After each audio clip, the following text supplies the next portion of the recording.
Hola, mi nombre es Sebastián Sica y les doy la bienvenida al podcast de mi blog, Leer a Lacan.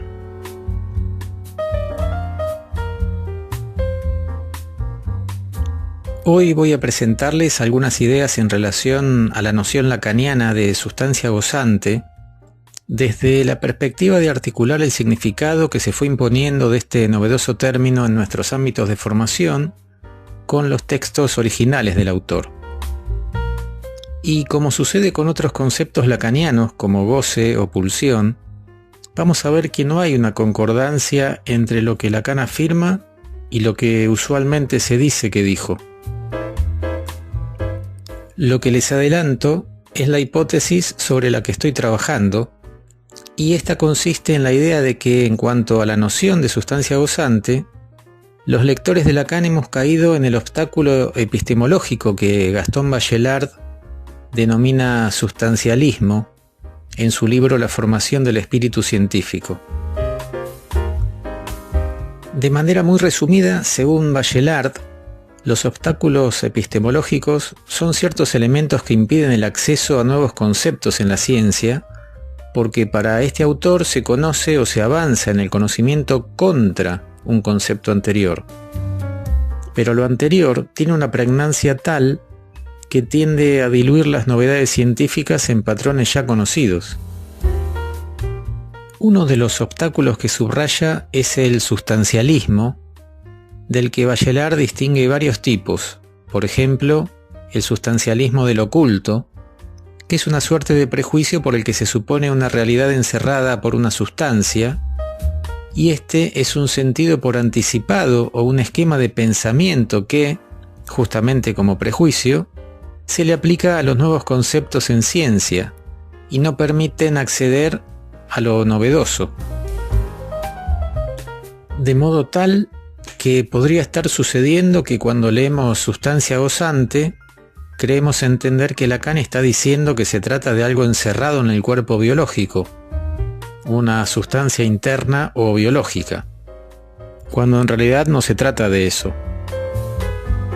Pasemos directamente entonces al tema, y aquello que decíamos que circula como significado de la noción de sustancia gozante es la idea de que se trata de algo totalmente vinculado al cuerpo biológico, a lo real del cuerpo. Por ejemplo, si hacemos una simple búsqueda en Google, aparece este texto del que extraje un párrafo y del que no voy a citar al autor porque si queremos entrar en un diálogo más cercano a la ciencia, lo importante es el texto y no quién lo escribió. El párrafo dice así: la sustancia gozante es una modificación conceptual de la sustancia extensa que reintroduce el cuerpo, la unidad del cuerpo viviente.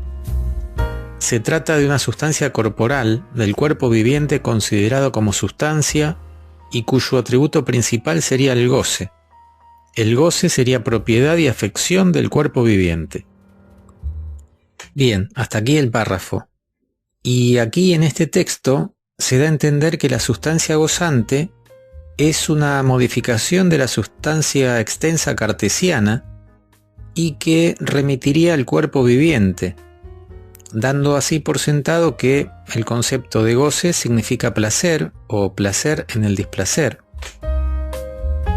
y que este es algo que se siente en el cuerpo. Por lo tanto, la sustancia gozante sería o el cuerpo o algo cuya sede es el cuerpo. Lo primero que surge aquí es una pregunta.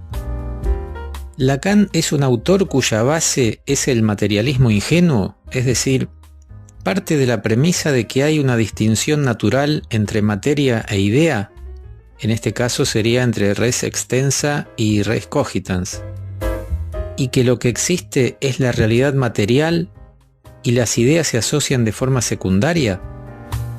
En otros términos, para Lacan es primero el cuerpo biológico y luego el significante. ¿Es esta la base sobre la cual el autor elabora la noción de sustancia gozante? Vamos entonces al texto de Lacan para avanzar sobre estas preguntas. Pero tenemos que asumir una posición de lectura tal como lo hace un analista respecto del texto del analizante. ¿Esto qué significa? significa, en primer lugar, no anticipar lo que nosotros ya queremos entender, no apresurar un cierre del sentido con esquemas, categorías o preconceptos, sino propiciar que sea el texto el que se despliegue, y en ese despliegue proceder a la articulación de elementos para desde ahí arribar a conclusiones. Digamos que leer es exactamente lo opuesto a dar un sentido. La operación de lectura es lo que se supone se espera de un analista y lo que Lacan mismo propone como el punto de pasaje de analizante a analista. Es así que en el seminario 20, aún, en la sesión del 9 de enero de 1973, titulada en la versión Paidós La función de lo escrito, Lacan dice: en el discurso analítico ustedes suponen que el sujeto del inconsciente sabe leer, y no es otra cosa todo ese asunto del inconsciente.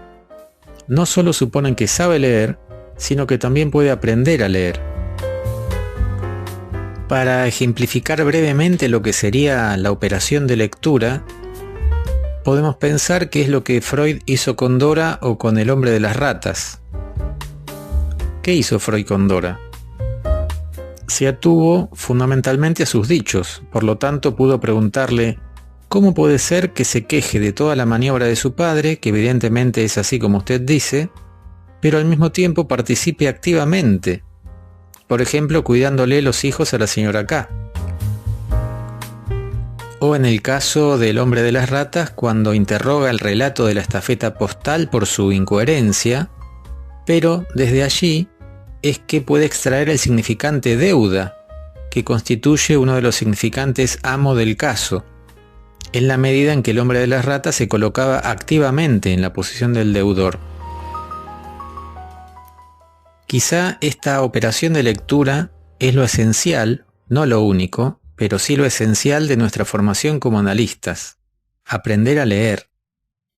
Seguramente a esta diferencia entre leer y dar sentido voy a dedicarle otro de estos podcasts, pero por ahora simplemente vamos a señalar que para tratar de dar cuenta de lo que Lacan, su propio autor, afirmó sobre la noción de sustancia gozante, no es suficiente extraer una cita aislada, sino que tenemos que contextuar, establecer las articulaciones en la trama discursiva del seminario.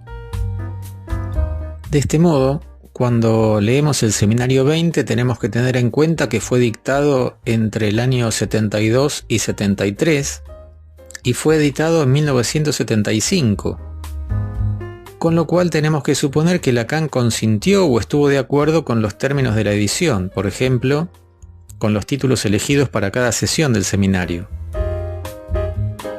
Como ustedes saben, las sesiones no tenían título, los títulos se agregaron al momento de la publicación. Y lo primero que llama la atención en la serie de títulos elegidos es la prevalencia de la categoría del significante.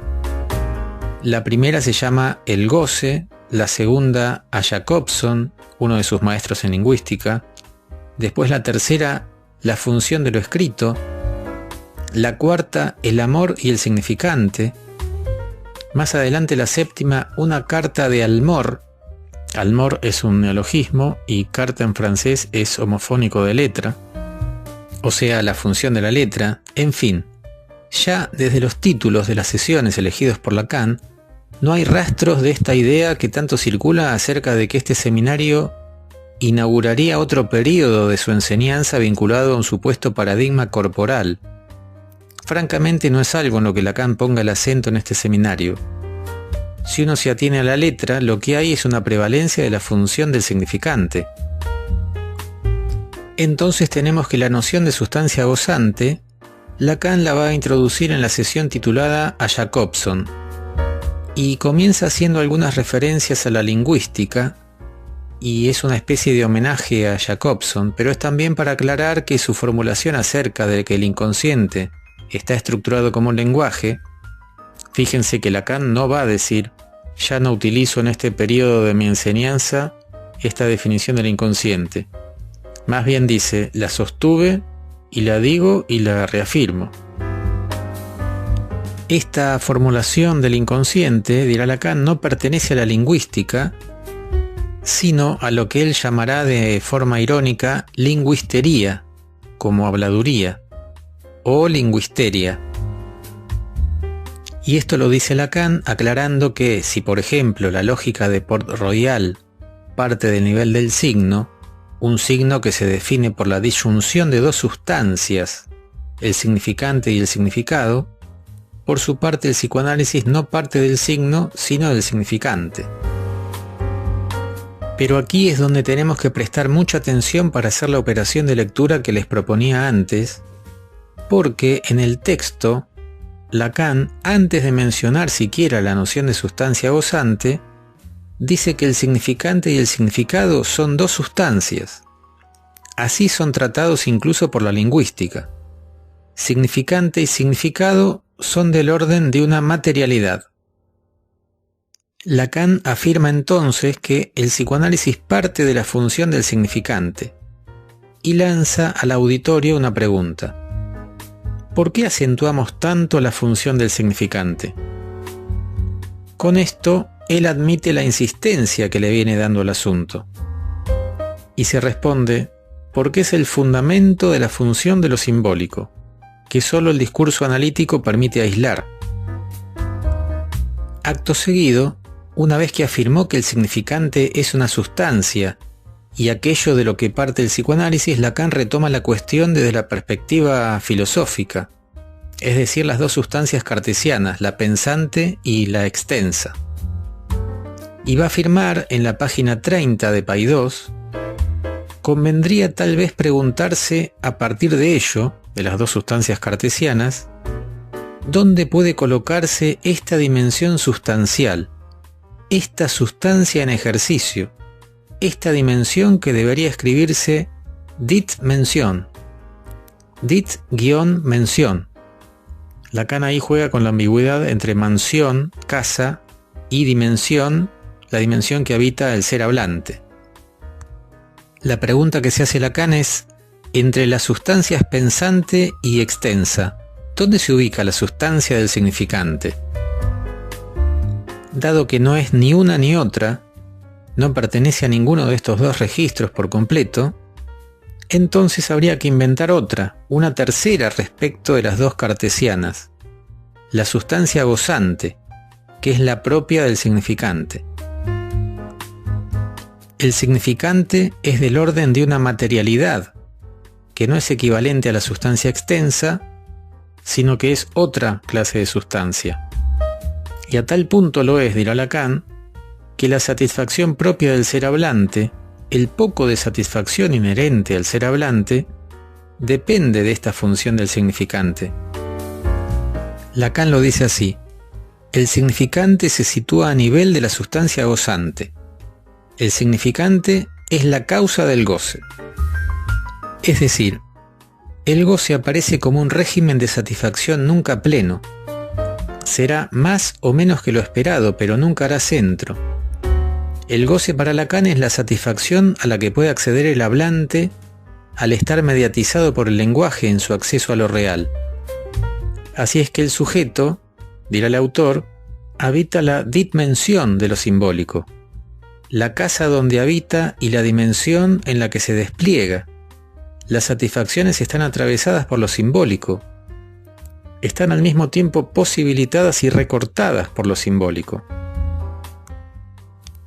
Como Lacan paralelamente viene elaborando la noción de goce a nivel de su otro axioma, no hay relación-proporción sexual, es decir que en la medida en que el lenguaje produce una falta estructural, entonces no habrá complementariedad entre las diversas posiciones sexuadas, el autor retoma esta cuestión a la luz de lo que acaba de plantear respecto del significante como sustancia. Y dirá que a nivel de la relación entre los sexos, el partener, simbolizado por el otro con mayúsculas, estará a su vez representado por el cuerpo. Es decir, el partener de la relación sexual, que para todo caso es el otro con mayúsculas, va a estar representado por el cuerpo del partener. Recordemos el título del seminario 16, de un otro con mayúsculas al otro con minúsculas. Es esta clase de lógica. En el cuerpo del otro con minúscula, lo que hay para el sujeto es la relación al otro con mayúsculas. La relación siempre será fantasmática en el ser hablante, Es así que en el seminario 19 dirá: ustedes no gozan más que de sus fantasmas. El goce está mediatizado por el significante, la sustancia gozante, que es una materialidad insustancial, para decirlo a la manera de un oxímoron. En el acceso al goce, entre el sujeto y el otro, estará el significante. De modo tal que en la relación sexual, Lacan dice que no se goza sino corporalizándolo al otro de manera significante. Y agrega: lo cual implica algo distinto que la sustancia extensa. Ahora esto se nos aclara en la medida en que veníamos leyendo que el significante es la sustancia gozante y que ésta no es la sustancia extensa. Aquí, dicho sea de paso, remarquemos dos cosas del texto. Lacan, cuando habla del cuerpo, habla más bien del cuerpo del otro, del partener, porque viene hablando de la inexistencia de la relación sexual, y por otro lado, Lacan se refiere al cuerpo atravesado por el significante, no al cuerpo biológico. No hay nada de biología en el texto. Por eso Lacan agrega: como lo subraya Sade, no se puede gozar más que de una parte del cuerpo del otro, por la sencilla razón de que nunca se ha visto que un cuerpo se enrolle completamente hasta incluirlo y fagocitarlo en torno al cuerpo del otro. Por eso nos vemos reducidos a dar solo un abrazo. Como podemos advertir, Lacan no habla del cuerpo propio, sino en todo caso de la relación cuerpo a cuerpo, que está necesariamente mediatizada por el significante.